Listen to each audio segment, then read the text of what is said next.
While George and Greg are making their way out to the side, onto the stage, be sure and check out Troll Us Best Worst Movie tomorrow, which is playing. I forgot the time tomorrow, but make sure you catch that. If you've never seen that before, it's fantastic. Hello, George.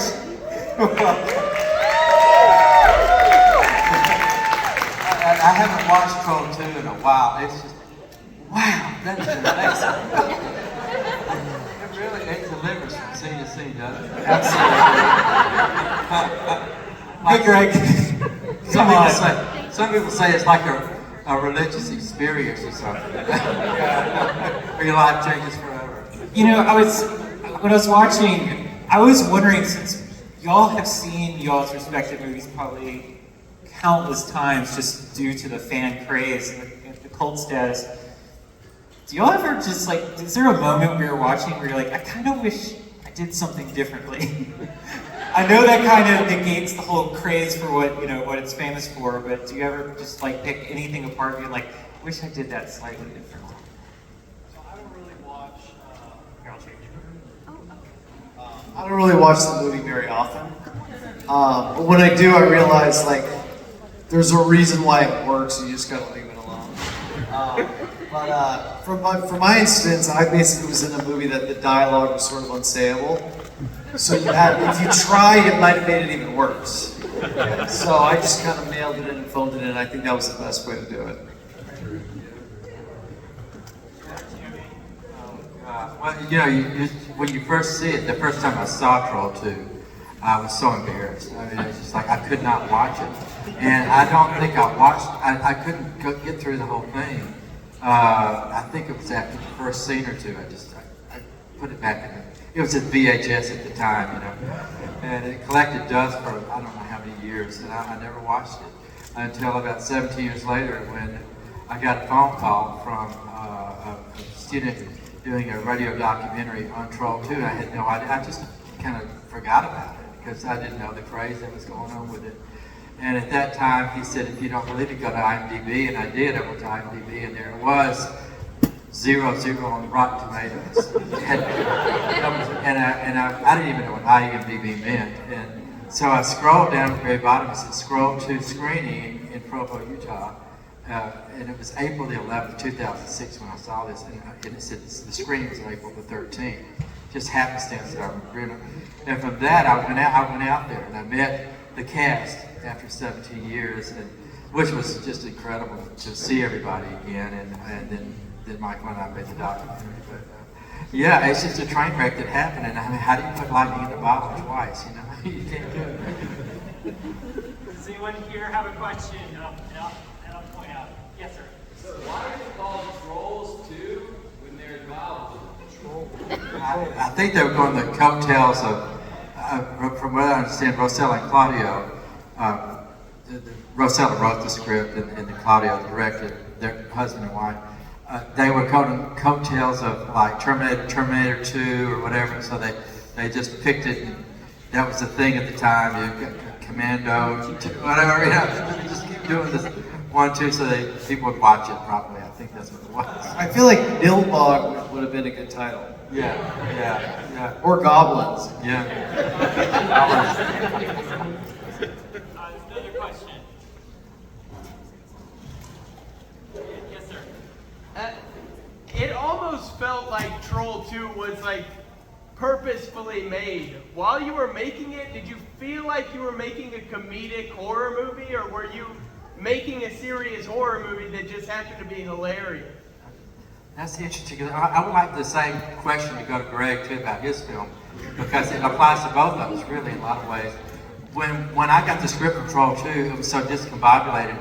We didn't know for example, the last scene was shot the first day, and everything was just, we had no idea. We would try to go through the script and decipher what it meant, and we just couldn't figure it out. And it would say, you want us to do it this way? Yes, do it this way. And, don't change the words or anything, the director would tell us. So You know, we just did it. So to be honest with you, we had no idea what this was going to turn out. Where I really kind of, when I saw the green icing on the corn on the cob, I thought, oh, whoa, there's something going on here. What about you, Greg? So I had sort of a head start. I knew Tommy 4 years before we made the film. And I was very much a fan of the crazy, you know, the way he acted, because when I met him in the acting class, he was doing Shakespeare. And I thought it was the funniest thing I'd ever seen. So we became friends and scene partners. So when he wrote the script for The Room, he had me read it. And so I was like the first one to read it, and I'm going through it, and I'm like, I'm seeing the comedy because all the characters talk like Tommy. So when he's like, did you want to do it? I was like, you know, I don't think I'm right for the part, but I'll help you make it. And then it was the night before filming, he said, you know, if you don't do this movie, it'll be the biggest mistake of your life. So going in, I knew what it would be, I just didn't think anybody would ever watch it. And it was the same kind of deal. You can't change the words, you can't do this. But we hired a pretty professional crew. Like when we were making The Room, they were also working on Terminator 3. So we had a decent crew. We were shooting on 35. So when I agreed to do it, I thought maybe I'm gonna try and maybe my character is like a biker or an undercover cop, and maybe he's got. And Tommy's like, look, Greg, don't try to change script. So I just sort of gave him what he wanted and figured no one's gonna see this movie. Yes, ma'am. What is Mark's job? I've never even thought about that. So I would have guessed, what I tried to pitch is, at the time I had a beard, so I tried to pitch these motorcycles, maybe he's an undercover cop, and we see him in the opening scene, and he's like sitting in the parked car saying he's very busy, and I was like, maybe he's watching Denny and Chris R exchange drugs, something like that, like an undercover cop, because then there's a moment in the film where he looks at Denny, and they have like a moment, so that's what I pitched, but other than that, we have no idea what he does. We don't even know where he lives, like he's a big mystery. So, when in the room, when they're all wearing tuxes and throwing the football, that wasn't the wedding, right? What was that? I'm still confused. I don't know what that was.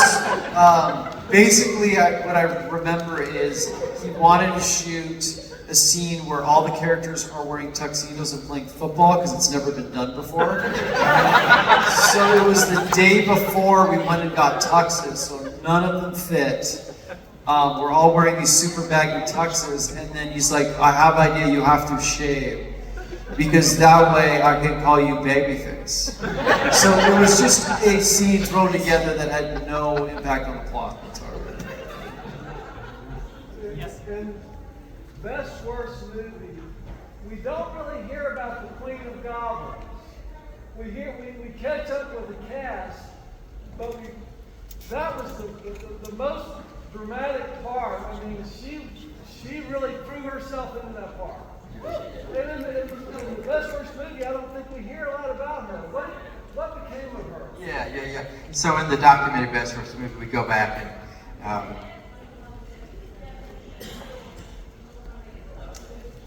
somebody must be translating. Anyway, the bottom line is we go back and go back to all the cast members and interview each one of them, what's happened to their lives after this, crazy train wreck. And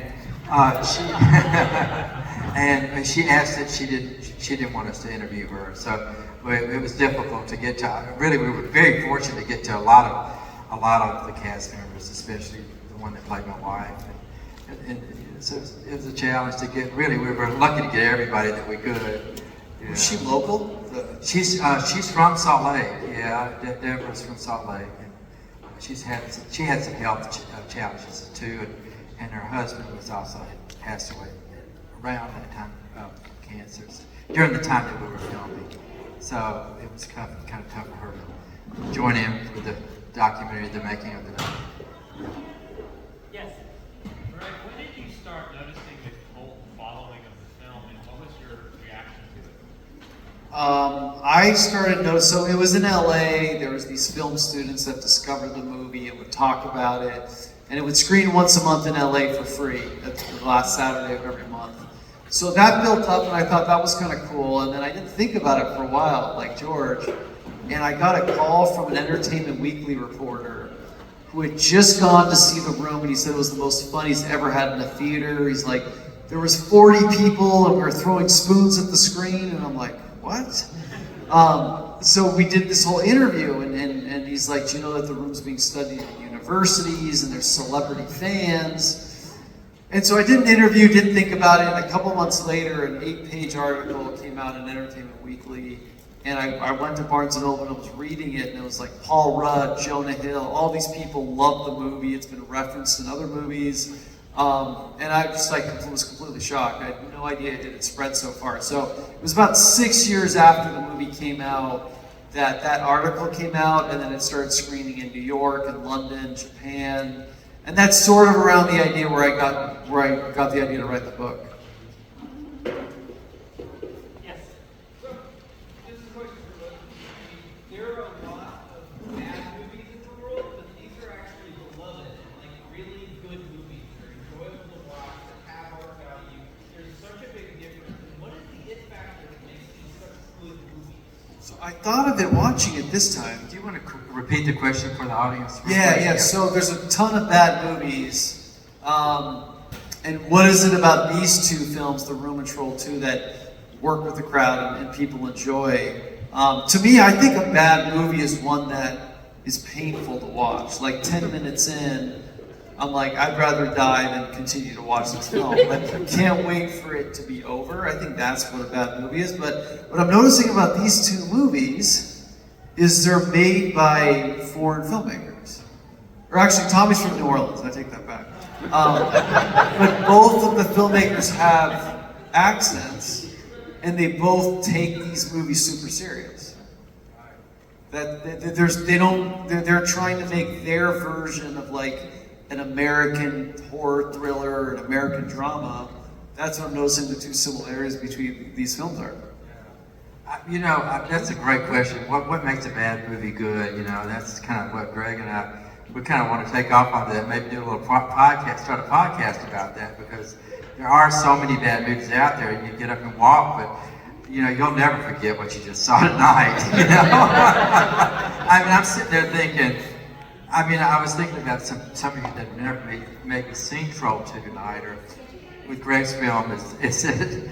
Somebody's pulling a pot. Somebody's pulling somebody in a pot. The guy's turning into a plant, or these two people are chewing on a corn cob and popcorn's popping everywhere. Where do you come up with that idea?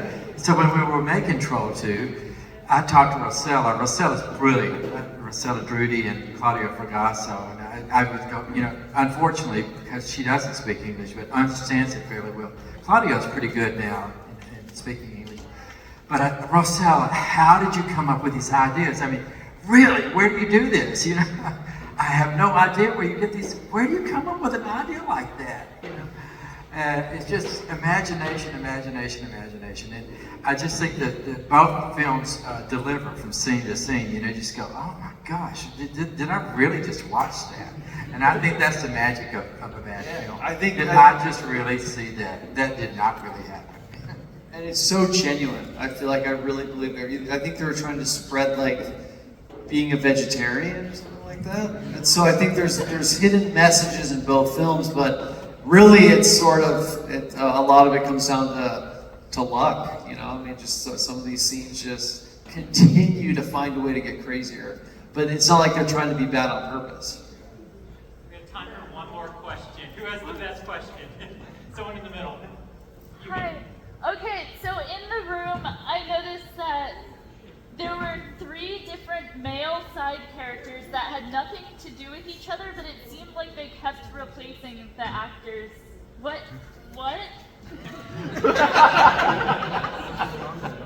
like Peter and the chocolate guy, and then the other one. Yeah, that's a good question. So the psychologist guy, he quit. right after we filmed the tuxedo football scene, when he fell on the ground and said, "That's it, I'm done," he literally quit. Because he was told the movie was going to take 2 weeks, but now we're 4 months in. So he quit, and then instead of like giving his lines to an existing character, Tommy was like, "No, we cast a new character we call Steven." So halfway through, we just cast another character that was not in the movie, and we cast him in a parking lot. All these actors lined up, and they did these lines, and then Tommy would tell them basically like, you know, "You just won $1 million. Your sister just became lesbian," and the guy was like acting all excited. So he got the part, and no one had read the script, so nobody had any idea. But I think that's one of the best parts in the room is that the movie's gonna finally make sense, and in walks a guy we have no idea who he is. Guys, thank you so much. Greg, I saw you had some merchandise outside on the lobby. Oh yeah, we have the room on Blu-ray, and whatever you want, I'll sign it. So, but thank you guys so much for coming out. This was a lot of fun. Thank you. And Best Worst Movie is tomorrow at 3:40 at the Forum Theater at the BJCC. If y'all come watch it, love it. Yeah, if you guys haven't seen Best Worst Movie, it's an incredible documentary. I can't wait to see it. Absolutely. Let's give it up one more time, everyone.